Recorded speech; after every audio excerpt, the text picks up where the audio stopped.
a un parcours qui est très très atypique. Les Anglais disent very challenging course, donc un parcours très stratégique, très intéressant, avec beaucoup de défis. Et voilà, donc un parcours. Alors, d'où viennent ces défis? C'est la typicité du parcours, c'est des vallons, l'utilisation de beaucoup d'accidents naturels comme des roches, des falaises, des différences de niveau, des virages, voilà, il y a beaucoup de surprises sur le parcours. C'est un parcours qui est technique, mais qui peut être joué par tout le monde, à condition de partir dans cet esprit de défi et de parcours un petit peu challenging. Et après, la typicité, après, ce que disent la plupart de nos clients, c'est que voilà, le cadre est vraiment magnifique et qu'on a réussi à intégrer au cœur de la nature et sans même que ça semble comment dire, artificiel, on a réussi à intégrer d'une manière naturelle le parcours au cœur de la nature. Donc c'est ça qui fait notre force.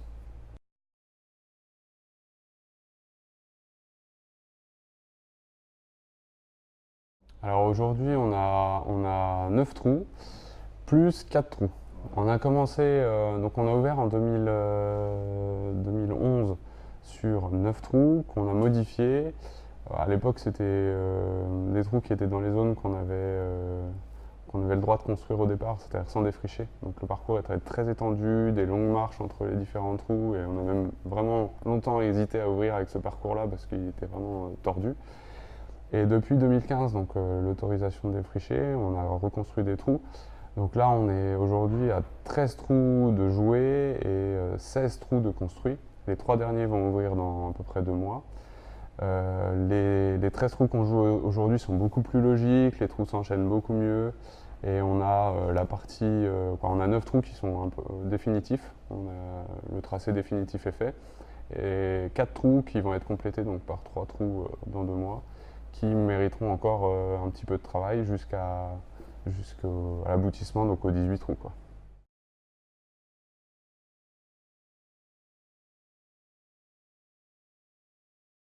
Alors l'équipe est polyvalente parce qu'elle s'occupe à la fois de l'entretien et à la fois de la créa. C'est-à-dire qu'on fait en interne toute la création du parcours. Tous les travaux sont gérés par nous-mêmes en interne.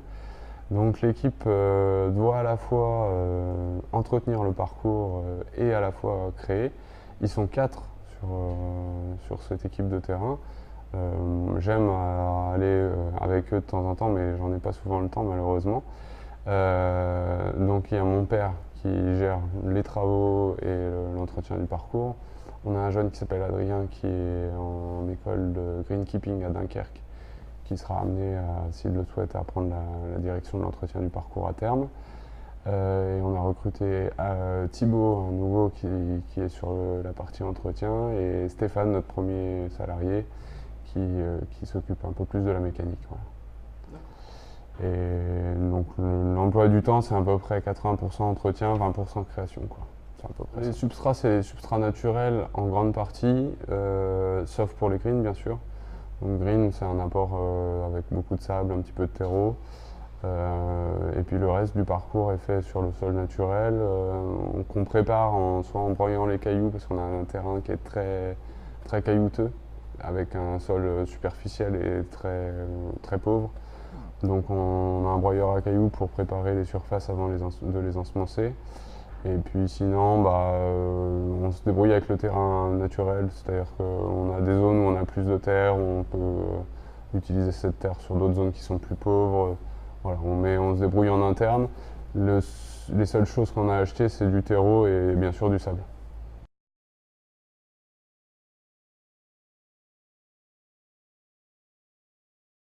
Ouais,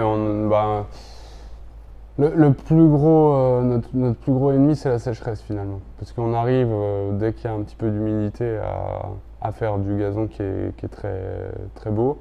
Mais à chaque sécheresse, on a une régression de notre qualité.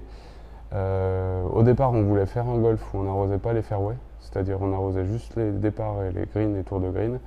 Et avec la sécheresse de 2015, on s'est rendu compte qu'on a des fairways entiers qui étaient morts cet été-là. et que ça n'avait rien d'écologique d'être obligé de relabourer les fairways, ressemer, redétruire les mauvaises herbes, etc., tout le travail qui en découlait. Donc là, depuis 2015, chaque nouveau parcours qu'on fait, on prévoit de l'arrosage sur les fairways. Alors pas pour que le parcours soit vert alors que toute la nature serait grillée, mais simplement pour avoir un gazon périn, permettre d'arroser un petit peu en période estivale, de manière à ce que le gazon garde un peu sa forme, soit pas envahi de mauvaises herbes, soit pas trop fragile, et qu'il puisse comment dire, résister aux intempéries et qu'on ait une qualité plus constante.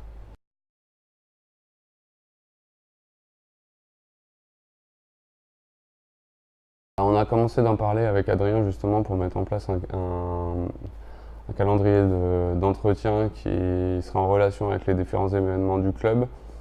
Jusqu'à présent, on n'était pas encore là au niveau de notre entretien. On prêtait un peu plus d'attention et plus de finesse dans notre entretien ensuite pour des événements. Mais on va dire la partie création nous prend aussi beaucoup de temps. Puis tant qu'on n'est pas sur un 18 trous, on n'a pas des événements d'envergure avec des tournois importants, fédérales, etc. Donc on peut maintenir un entretien correct mais sans être obligé de mettre le paquet pour un événement précis. On n'a pas d'événement prestigieux qui nécessite un entretien particulier.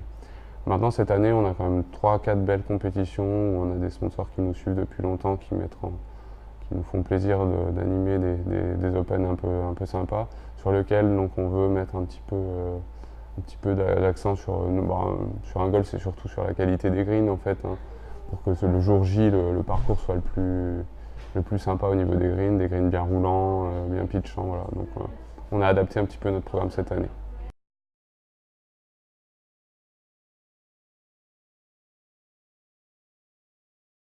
D'une manière générale, mais c'est ce qu'essaye de faire passer la Fédération française de golf.